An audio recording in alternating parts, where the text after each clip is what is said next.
Hello everyone, स्वागत है आप सबका। आज हम लोग डिस्कस करने वाले हैं एक ऑप्टिक्स के एक बहुत ही अच्छे से सवाल के बारे में।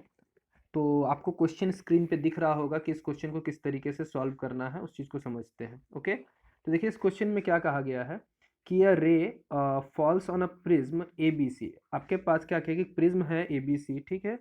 और इस प्रिज्म में क्या किया गया कि इसकी जो इसमें क्या है कि A B is equal to B C given है। Okay, and travels as shown in the figure. Okay, आप आपका जो लाइट है वो कुछ इस तरीके से ट्रैवल कर रही है। आप देख सकते हैं डायग्राम में इस तरीके से गया और ये टोटल इंटरनल रिफ्लेक्शन के कारण से ये अपने पाथ को फिर से रिट्रेस कर रहा है, मतलब पैरेलली ये शिफ्ट हो गया। तो बोल रहा है क्वेश्चन में कि the minimum refractive index of the prism material should be. तो ये इसके लिए प्रिज्म का कितना रिफ्रैक्टिव इंडेक्स होना चाहिए कि लाइट जो है वो इस पाथ को फिर से रिट्रेस कर ले। ओके, क्वेश्चन में है कि आपके पास एक प्रिज्म है जिसमें ए बी सी है प्रिज्म, जिसमें साइड ए बी और साइड बी सी क्या है, दोनों सेम गिवन है। ओके, क्लियर है। अब ये जो दोनों सेम गिवन है, इस चीज को समझने के लिए आपको और भी इसमें बेसिक चीजें आपको समझने वाली बात है कि फिलहाल हम इस क्वेश्चन में देखते हैं कि ऑप्शंस जो दिए हुए वो है 4/3, √2, 1.5 और √3। क्लियर है।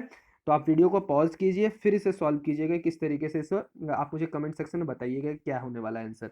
चलिए देखिए क्वेश्चन में क्या कह रहा है कि मैं अगले पेज पे चला जा रहा हूँ।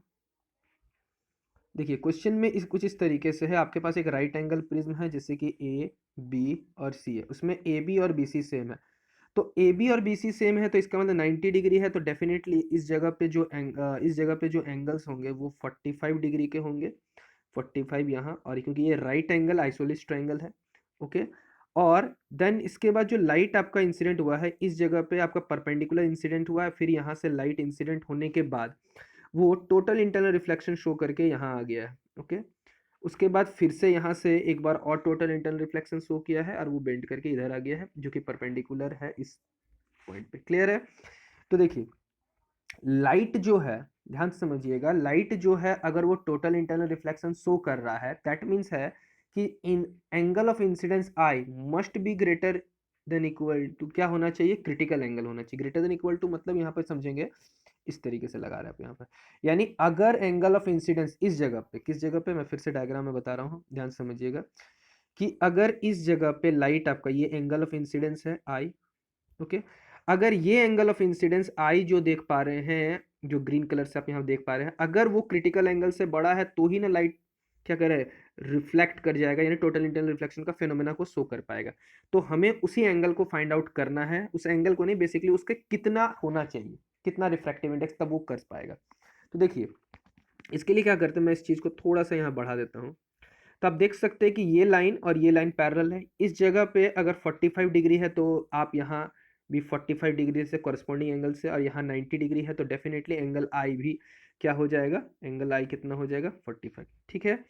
अब अगले स्लाइड पे आप समझ सकते हैं, ध्यान से देखिए कि I is greater than I C, greater than equal to, अगर हम दोनों तरफ साइन करते हैं तो sine I is greater than equal to sine of I C. Clear है ये चीज आपको।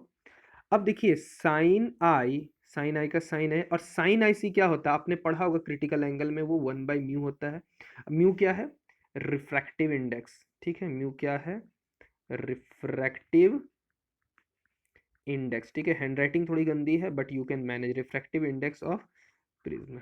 ओके, तो यहाँ से आपको आई की जो वैल्यू है, ठीक है, आई की जो वैल्यू है अभी हमने इस वाले स्लाइड में देखी थी कि यहाँ जो एंगल ऑफ इंसिडेंस होगा वो कितना होगा, 45 डिग्री। इस क्लियर है।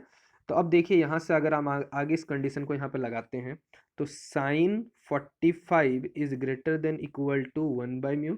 साइन 45 होता है 1/√2, sorry 1/√2 is greater than equal to 1/म्यू, यानी mu is greater than equal to √2। Okay, mu is greater than equal to √2। That means क्या आ रहा है कि जो रिफ्रैक्टिव इंडेक्स होगा वो या तो √2 होना चाहिए या तो √2 से बड़ा होना चाहिए। लेकिन आपसे क्वेश्चन में पूछा था मिनिमम कितना होना चाहिए, तो मिनिमम या तो √2 या तो उससे बड़ा, तो मिनिमम तो √2 ही होगा। यानी अगर इस प्रिज्म की रिफ्रैक्टिव इंडेक्स √2 से ज्यादा हो जाएगी या √2 के बराबर है, √2 के बराबर या उससे ज्यादा, तो वो जो पाथ है आप देख पा रहे हैं इस डायग्राम में, इस फर्स्ट वाले स्लाइड में,